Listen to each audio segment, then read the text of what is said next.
Uni was also my first experience around boys, but then lucky for me, I had my cousin Warrior that I ran to with every single issue that I couldn't navigate. As little as boys asking me for my number, I would go and talk to him and be like, should I give this guy my number? My name is Reme. I'm 21 forever. Okay, now let's talk about your schooling experience. Kindergarten, we're going back as far back as we can remember. I don't remember much about preschool. I skipped primary 5, I did primary 4 to 6. Got to secondary school at age of 10. It wasn't my best experience. I was never one of the Girls groups. Yes, it's girls. There was an all-girls school, so school was kind of like a bubble of how the world should be. But then when you get into the real world, you realize that everyone doesn't know the difference between good and bad and choose to do good. Post-secondary school, you find out that the rest of the world is different. Uni was also my first experience around boys. Lucky for me, I had my cousin Warrior. I would go and talk to him and be like, should I give this guy my number? And then he'd be like, no, that one's a boy. Then it got to a point where he was like, Remy, I don't want to know again. I think I've given you enough advice for you to be able to navigate through these waters by yourself. So in uni, I was determined to finish with the first class. I was really focused on my books. I didn't go out and all of that. I studied to the point where by the time I was done, I was this close to being the best graduating student. I ended up being the second best graduating student, even if they didn't acknowledge me. Anytime the topic comes up, I make it a point to bring it up that I was second best graduating student. Yeah. Did you finish with the first class? Yeah, definitely. You ever have imposter syndrome? Imposter syndrome. Yeah. Yes, obviously. It happens a lot, especially career-wise. Not when I was in school. When I was in school, I knew I was the best. Like, I knew I was good enough. This is where I had to sit down and realize that, okay, I have also gone through things that have put me in this place. I did not get here out of sheer luck. Okay. So we talked about like your schooling experience. Now we're going to talk about your love life. and why you Non-existent. think- So I haven't the part- officially dated. ever. I've liked people have liked me. I've wanted to date. People have wanted to date me, but I've always said no. The only time I think I wanted to date, the person wasn't down for a relationship at that time, and then I was like, okay, fine.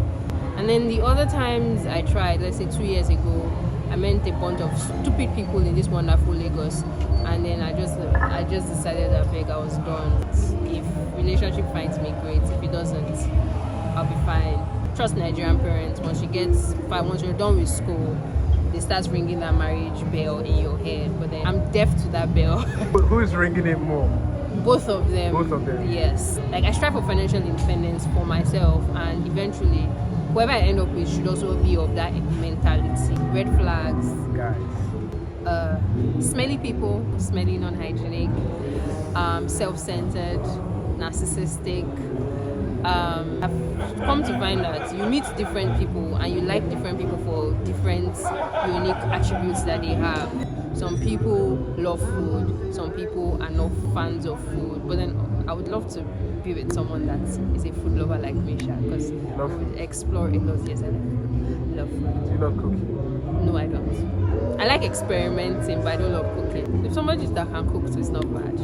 If money can solve certain things, people don't necessarily need to stress their life. A lot of people are brought up to believe relationships should be probably how they've seen their parents' relationships go, or how relationships in their family or marriages in their families have gone. But then I would love someone who is open to learn new things, unlearn old things. You don't believe in gender roles? Not necessarily, I don't believe in general. I just believe that you should raise your children to do like the basic things. Life skills. Life skills. Okay. Do you feel like the guys things also girls should be able to do that? I can change a tire because I drive a car. Okay, yes, a guy will probably have more strength to unscrew the whatever.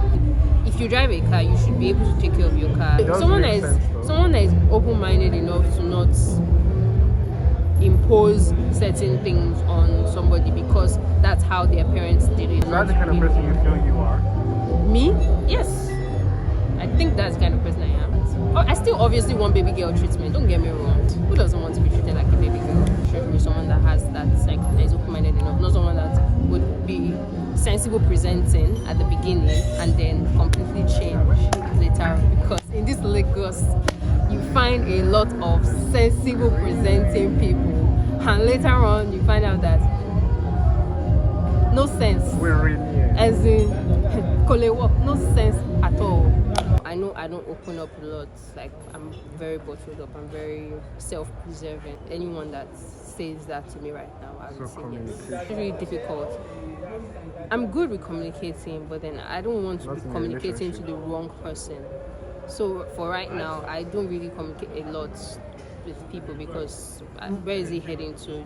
I think, or I believe, or I hope that if I'm actually in a relationship, I would be better at communicating. For now, a bunch of stuff is bottled up in my head or in my notepad, and I just put it down there because I don't feel like there's any. There are certain things that I don't feel like I can communicate with just. So what are your green flags? My green flags. People know they are green flags. I'm a very smart girl, I think. You have the credentials to prove this. I'm a very smart girl. Like, some people could say they're smart, but like, you are actually smart. Yes, I am. I'm trying to be humble, but I'm actually smart. No, we're not even on that. First class is not humble. Okay. I love perfume, so I scent nice. The moment I could start affording perfumes, oh no, I invested in some really good ones.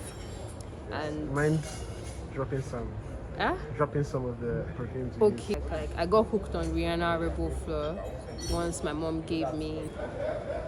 Yeah, Rihanna knew. Someone got me that a few years ago and I got hooked on it. A colleague of mine, when I worked somewhere at LBS, I think, was using Deep Euphoria by Calvin Klein, yes.